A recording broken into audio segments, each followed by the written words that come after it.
So if you are recovering from narcissistic abuse, if you came from a household where there was a lot of chaos, a lot of confusion, a lot of immaturity, which typically winds up meaning a lot of manipulation, just me posing this question may open up a whole world of exploration for you.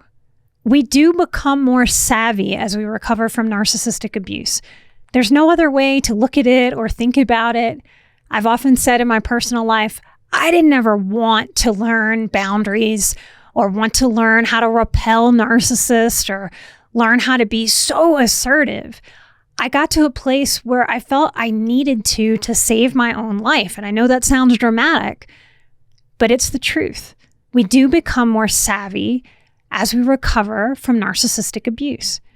The development of discernment is a big part of this, not judgment, but discernment. We must be able to discern in general as human beings, and as survivors of manipulation, we must, more than the average person, give ourselves a permission to discern. It's a big part of what helps us heal, because it's a big part of what helps us trust ourselves. Longtime listeners of the show, you're very familiar with me talking about the inner child. When my inner child watches me discern, is this somebody that's good for me? Is this a healthy conversation? How does this feel to me? What's going on here? Is this a yes for me? Is this a no for me? When my inner child watches me discern, she trusts me to make decisions for her with eyes wide open, instead of pretending that my intuition isn't buzzing, saying, hey, something is not for you here. Something is off. Something is not for us. When I say healing, it's so general. It's so broad. Healing can sound historical on its face. Let me tell you what I mean by that. Like if I'm healing a broken arm because I fell down and just hurt myself, broke my arm, my healing is about what happened in the past. I'm healing from that fall, from that injury. Healing seems like it's almost always historical. The way our lives work, the way our humanity works, is that we learn, or at least we hope to learn. And learning helps us not repeat a mistake. Learning helps us not repeat a pattern that brought us to pain. It helps us not make a mistake. It helps us be more mindful. It helps us pay attention. So if I learn from, let's say, falling off a ladder and breaking my arm, if I actually integrate the learning, then after falling off that ladder and breaking my arm, every time I meet a ladder, I'm going to be more aware, more focused, more intentional with my movements, with my safety. This is a good thing for humanity. This is a good thing for us on the individual level. Our narcissistic abuse recovery heals what has happened or been done to us, this historical healing. We also heal by owning that we allowed a lot to happen to us by staying, by missing the red flags, or by manipulating ourselves that red flags could possibly be green. You know how we do this as sensitive people. We look at a red flag and we sort of squint and we play with the light and we just hope beyond hope that it can be green when it's most certainly red. This is what our healing is about not making these mistakes again, about being able to be more mindful, smarter, about taking care of ourselves. We don't just heal historically, we heal forward too.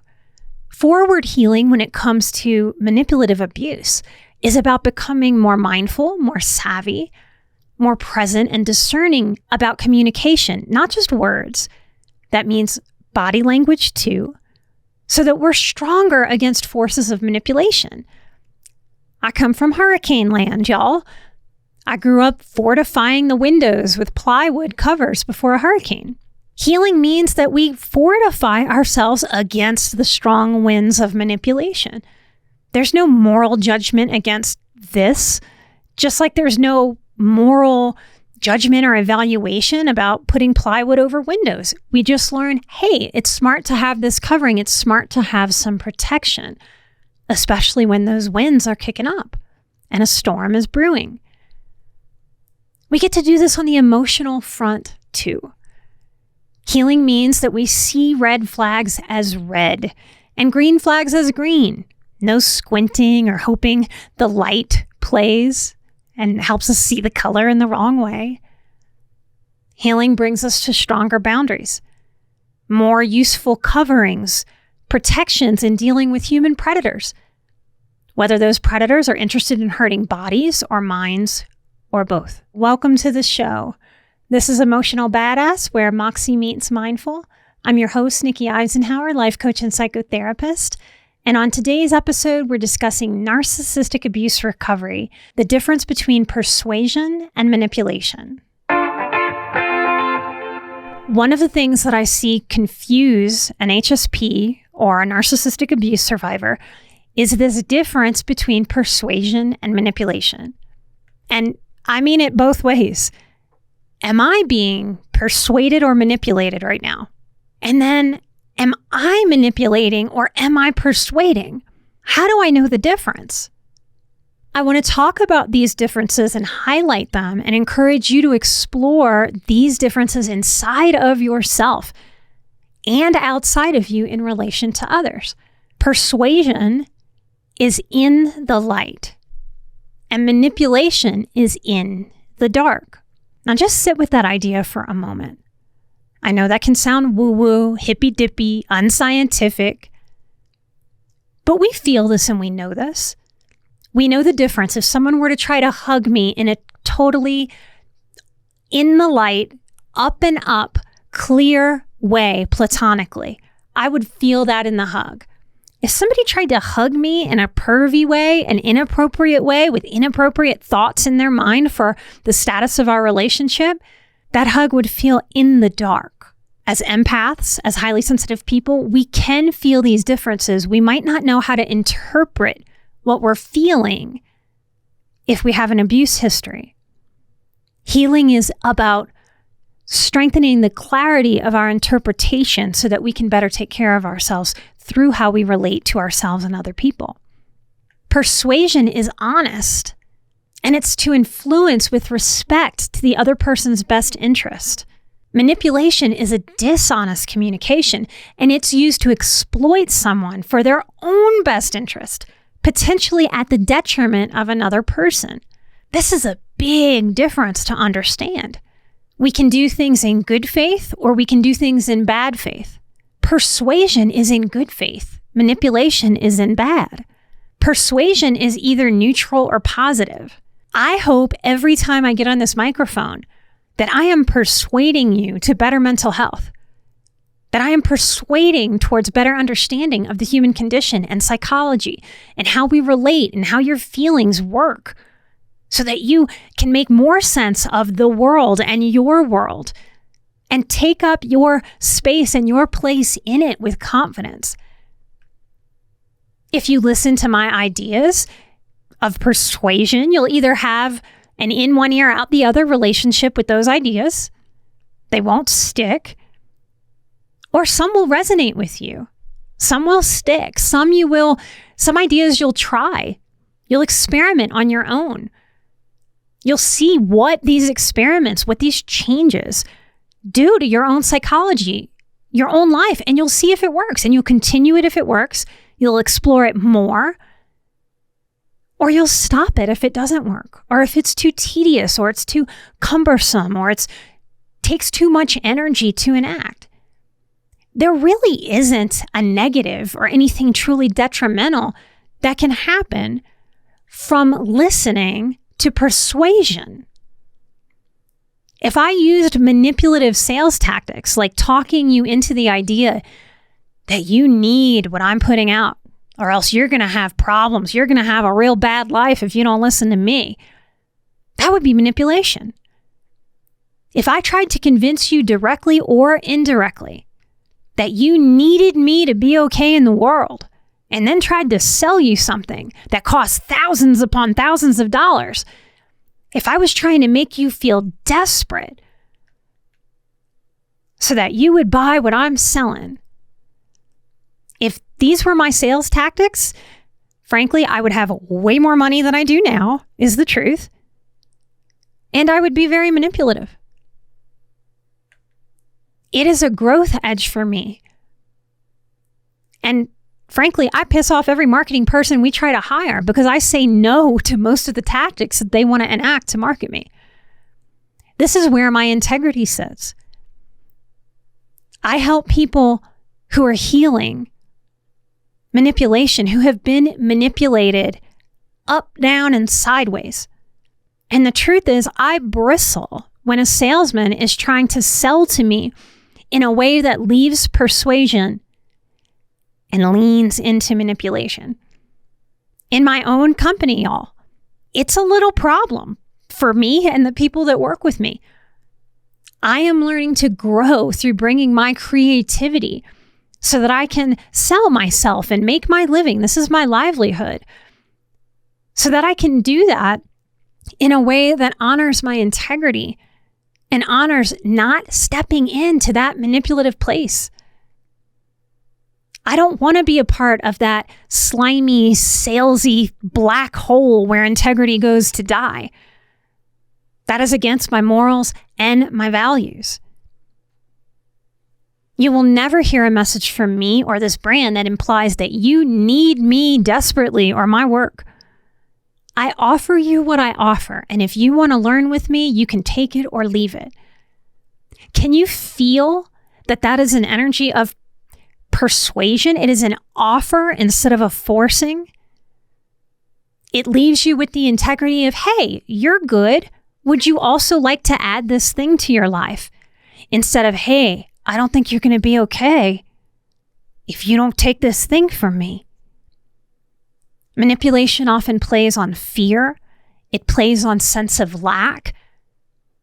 It plays on making you feel desperate so that you say yes to what the manipulator is offering.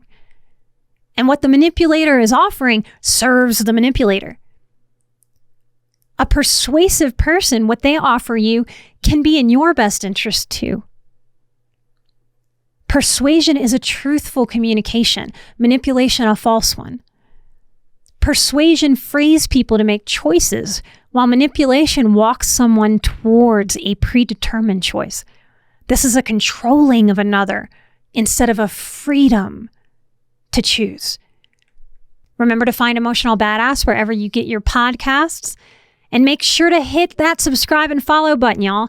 That is not just something I am saying out loud.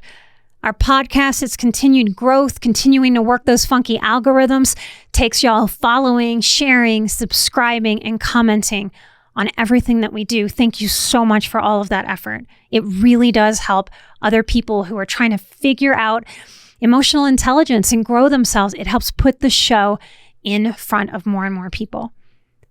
Persuasion is a negotiation dance. I think a lot about the French market and the French Quarter, where if you go to buy anything, you're going to haggle a little bit. They're going to haggle with you. There's a point that always feels a little bit fun to me. Like we're going back and forth. We're persuading each other. But if it starts to hit manipulation, I walk away. Manipulation is one-sided. It feels like a power struggle more than a dance. It feels fishy. It feels slimy. A manipulation in the French market might be selling somebody a watch and convincing them that it's a Rolex when it most certainly isn't. Can you hear and feel where respect sits? There's a respect of another person's personhood and reasonable limits and boundaries. Their personhood, a personhood that honors you're different than I am. And if you want something different than I want, that's okay because I recognize you're different than me. But I'm certainly going to try to persuade you towards what I think is best. Can you hear where disrespect sits? We feel it, even when it's hard in the moment to put your finger on exactly why. We can feel disrespected when we're being manipulated. Now, it is also true that sometimes our feelings can be wonky. Sometimes they can be liars. But the more that we learn about responses and reactions in our own bodies, the more data we collect by going through the experience of being a human, the more data we collect, the more we can trust what we're picking up because we're testing it out constantly.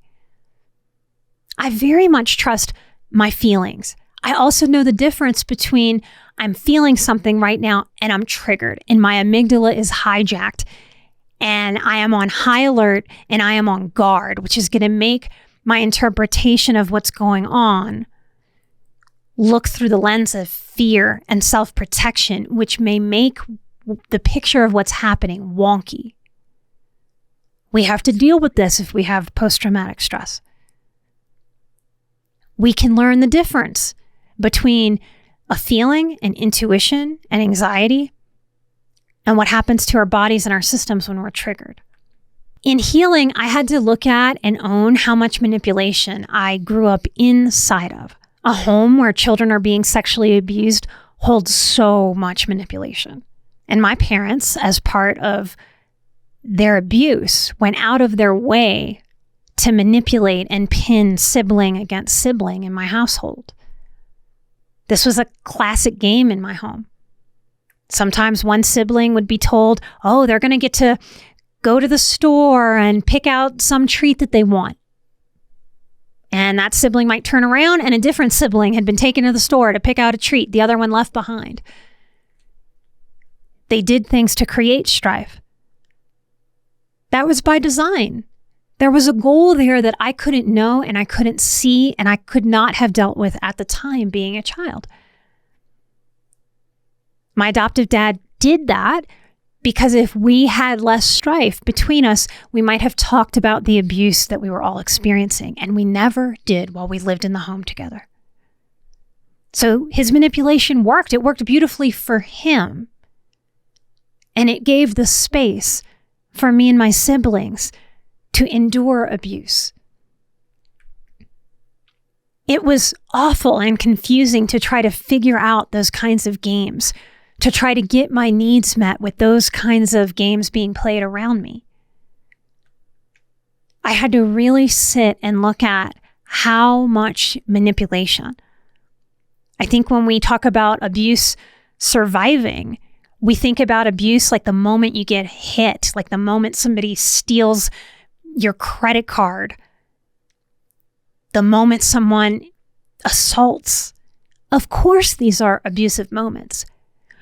But when these aren't one-offs with some stranger, and these are within our family system, the truth is we are sort of marinating in manipulation, maybe constantly, maybe on and off, but there most certainly isn't an absence of that manipulation.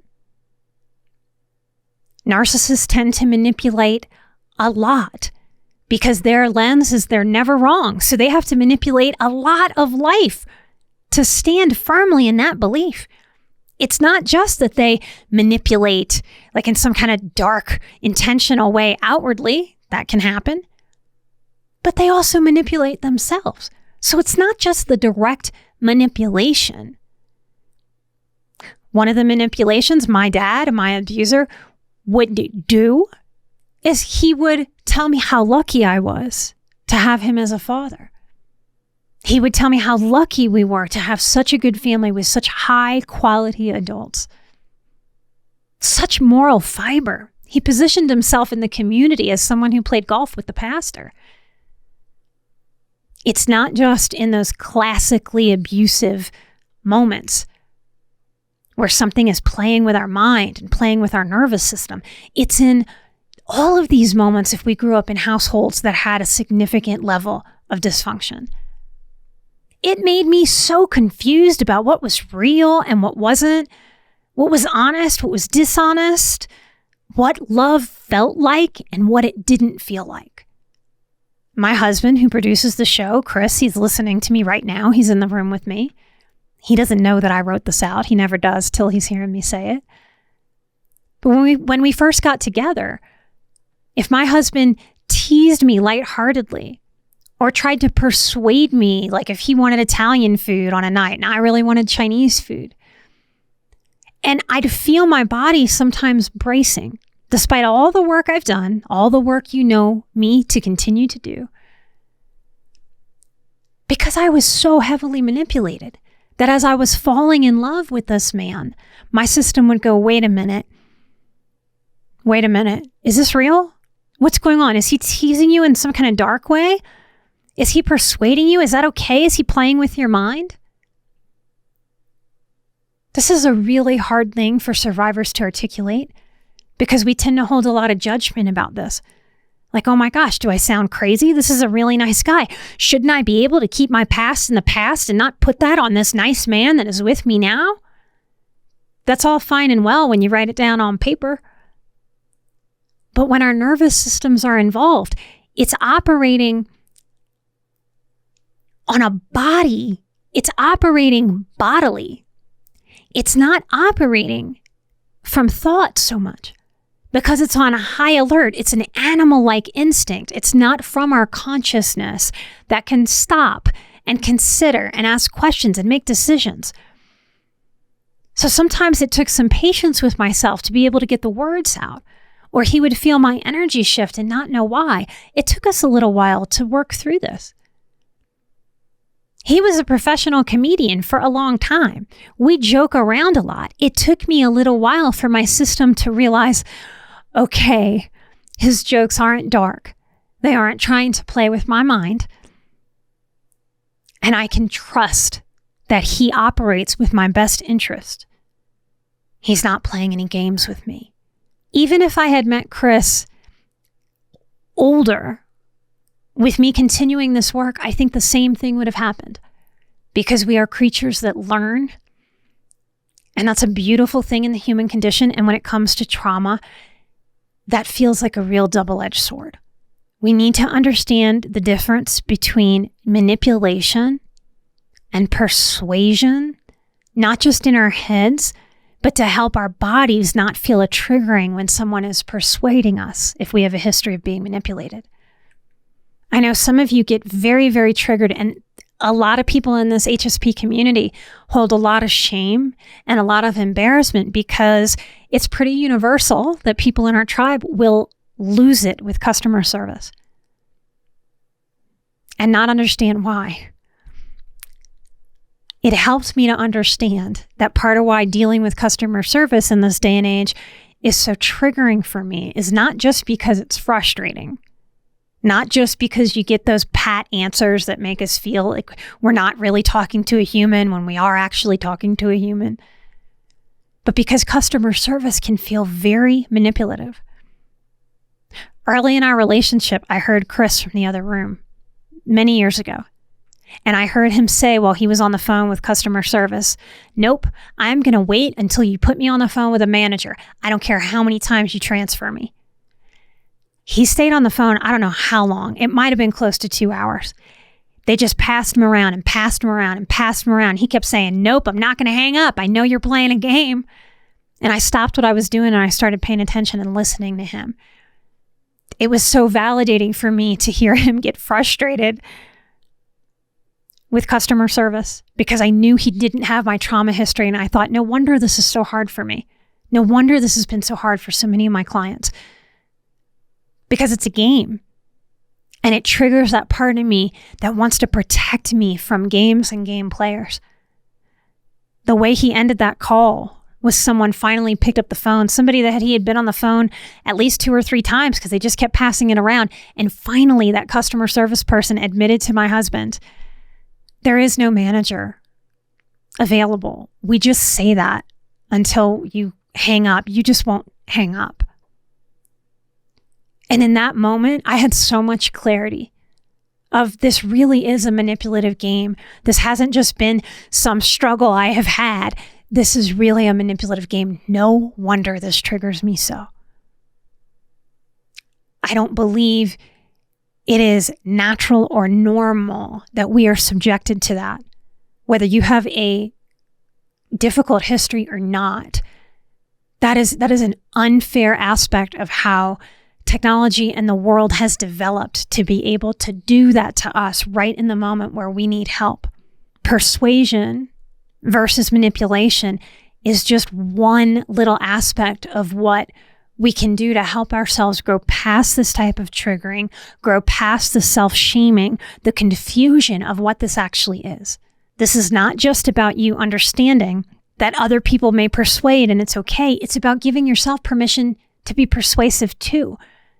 And to be able to trust that you're not manipulating when you're being persuasive is part of you having self-trust in you and with you.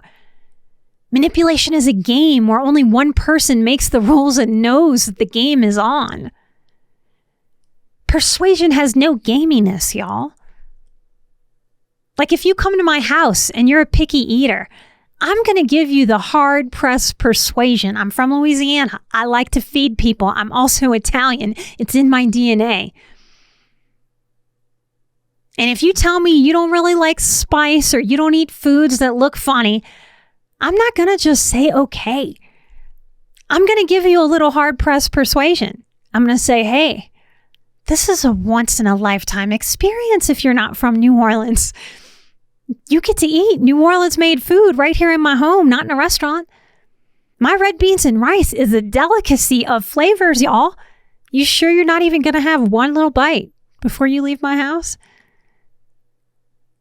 And I can honestly tell you, I don't think anyone has ever let me talk them into a measly little one bite of food who hasn't asked for more food. Thank you very much. So I will give the hard-pressed persuasion when it comes to food, as long as you aren't telling me you have an allergy. But at a point, I will back off and I will say, hey, honestly, it is absolutely okay to pass on it, and I mean it. I want to persuade. I don't want to control. There is no strict formula that I can give you. And if you are on the spectrum a little bit, or if you just want the control of having some kind of clear formula, you can't have it. It doesn't exist. Because as we relate to ourselves and each other, sense of humor, sass, reasonable, healthy teasing, playfulness are all a part of how we persuade. Years and years of my life, I felt uncomfortable being persuasive. I felt naughty. I felt like I was doing something bad. I felt like I was crossing lines into manipulation. So I'd either just zip it and not advocate for what I wanted or what I wanted to share with someone, because I didn't want to manipulate. And I expected myself to not manipulate perfectly. And this is where the sneaky bastard of perfectionism will rear its ugly critical head. So here's an important healing question. How do you give yourself permission to be persuasive? How could that answer possibly be never? How's that supposed to work in a life? Do you over-persuade and lean into manipulation? If you do, where's this coming from? Where did you learn this? What are you getting out of continuing to manipulate? What would happen if you didn't do this anymore? That'll help you explore what this fear is, or resistance. What would happen to you if you manipulate and you stop doing that? What would you be giving up? If you're scared of persuasion or you're scared of negotiation, what do you want to do with that over the course of your lifetime? Me? I want to give myself great permission to persuade in my one precious life while I feel rooted and in integrity, in alignment with my own moral compass as I do so. I don't want to ever manipulate. Knowing that there is a line there keeps me on my toes about not crossing it. Be mindful about not overcorrecting here and just shutting down and never giving yourself a permission to find some reasonable persuasiveness. Those of you out there who are raising kids, and if you're child-free like me, this also goes for your own inner child. Kids are innately persuasive to manipulative. Because kids, they don't have power, y'all. And they first play with their power by seeing what they can get away with. It is not uncommon. It is very normal and natural. A kid growing up with a mom and a dad in a home Let's say they go say, hey, Mom, can I watch this scary movie? And she says, absolutely not. You are going to have nightmares. You're not ready for that yet. No. That kid very smartly sits back and goes, all right, Mom said no. What about Dad? We have a name for that in psychology. We call it splitting. We hope kids grow out of it. It's not a healthy behavior, but it's how we first as human beings start to enact our power. Aha, I didn't get what I wanted over here with Mom. I'm going to go over to Dad. Dad, can I see this movie? Dad goes, sure. That kid goes and watches that movie, and then that kid has nightmares. And Mom says, what did you do? I told you not to watch that movie. So if you're parenting your inner child or real live kids you have made and brought into the world, know that kids are innately persuasive to manipulative, and we want to help them drop manipulation and find an ownership in persuasion. Don't you want your kid to be able to persuade and negotiate a raise? To persuade their friends to do the right thing sometimes if they're in a friend group that's trying to persuade or manipulate them into doing some wrong things? How do we keep ourselves and our kids in the land of persuasion and away from the land of manipulation? It's been said that no one can manipulate us unless we allow it. I believe in this. I just also know if we grew up being manipulated, we've got to give ourselves a lot of historical grace here. I had no idea that I had the power to say no to manipulation. I thought being a good person, especially a Southern woman, was to not step on any toes and just allow somebody to manipulate me. I'm so glad I'm coming from a different level of self-respect now and self-care. How would you coach yourself to no longer let others manipulate you? Do you acknowledge the fine line between someone persuading you and manipulating or leading you? This works both ways. Can you acknowledge this line inside of you? And can you acknowledge this line outside of you? I hope this has you thinking about persuasion in a brand new way. If you are part of our Patreon, where you can get commercial-free episodes, all of them now are on Patreon without any commercial interruption. But if you are part of our Patreon, I want to know your thoughts on this episode on persuasion versus manipulation. Where are you with this in your life? Has it occurred to you to give yourself permission to be more persuasive?